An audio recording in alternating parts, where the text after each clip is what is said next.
नमस्कार दोस्तों, ये video editorial compilation for mains का पार्ट है। आप प्लेलिस्ट में जाके एडिटोरियल की वीडियोस पेपर वाइज और टॉपिक वाइज देख सकते हो। और अगर आप दिसंबर 2019 के बाद की वीडियोस को देखना चाहते हो तो वीडियो के नीचे मौजूद ज्वाइन बटन की सहायता से आप मेंबरशिप को ज्वाइन कर सकते हो। चलिए डिस्कशन स्टार्ट करते हैं। आप जीएस पेपर 2 के इस टॉपिक से आर्टिकल को रिलेट कर सकते हो।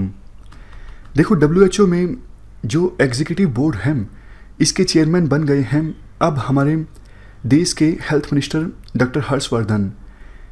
WHO का एग्जीक्यूटिव बोर्ड, इसमें टोटल मेंबर्स की संख्या है 34। तो इंडिया के पास अच्छा मौका है WHO में रिफॉर्म्स को एक गति प्रदान करने का। 5 सजेशंस राइटर के द्वारा दिए जाते हैं। पहला सजेशन, देखो, इंडिया को इंसिस्ट करना चाहिए इंटरनेशनल कम्युनिटी की सबसे पहली प्रायोरिटी ये हो इस प्रकार की महामारी को फ्यूचर में प्रिवेंट किया जा सके, और अगर कोई नया वायरस सामने भी आता है तो जल्द से जल्द उसे कंट्रोल किया जा सके। देखो, पिछले कुछ सालों में ज़्यादातर जो नए डिजीज सामने आए हैं वो जूनोटिक हैं, यानी ट्रांसमिशन एनिमल से ह्यूमन बींग्स में हुआ है। दूसरा सजेशन, WHO के सेक्रेटरीट को इम्पार्शियल, इंडिपेंडेंट और कॉम्प्रिहेंसिव रिव्यू करना चाहिए कि शुरुआत में जब ये कोविड-19 शुरुआत में फैला तो शुरुआत में WHO का रिस्पॉन्स कैसा रहा, चाइना का रिस्पॉन्स कैसा रहा, इस पूरे इशू पर WHO के सेक्रेटरीट को जांच करनी चाहिए जो कि इंडिपेंडेंट हो, इम्पार्शियल हो, ताकि अगर WHO की गलती रही शुरुआती रिस्पॉन्स में या फिर चाइना की गलती रही तो वो वर्ल्ड के सामने आनी चाहिए। तीसरा सजेशन राइटर के द्वारा ये दिया जाता है, देखो, मल्टीलेटरल गवर्नेंस मैकेनिज्म इस्टेब्लिश किया जाए ताकि कोविड-19 के इलाज के लिए जो दवाई बनती है उस दवाई को सभी देश इक्विटेबल वे में एक्सेस कर पाएं। पेटेंट राइट्स की समस्या पैदा ना हो एक बार जब दवाई बन जाती है उस सिचुएशन में।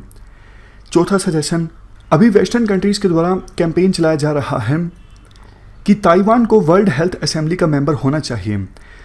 राइटर के अनुसार इंडिया को इस लपड़े में पड़ने की आवश्यकता नहीं है क्योंकि ताइपेई ने 2016 में यूनाइटेड नेशंस जनरल असेंबली के सेशन को अटेंड किया था और UN ने ताइवान को चाइना का इंटीग्रल पार्ट माना था।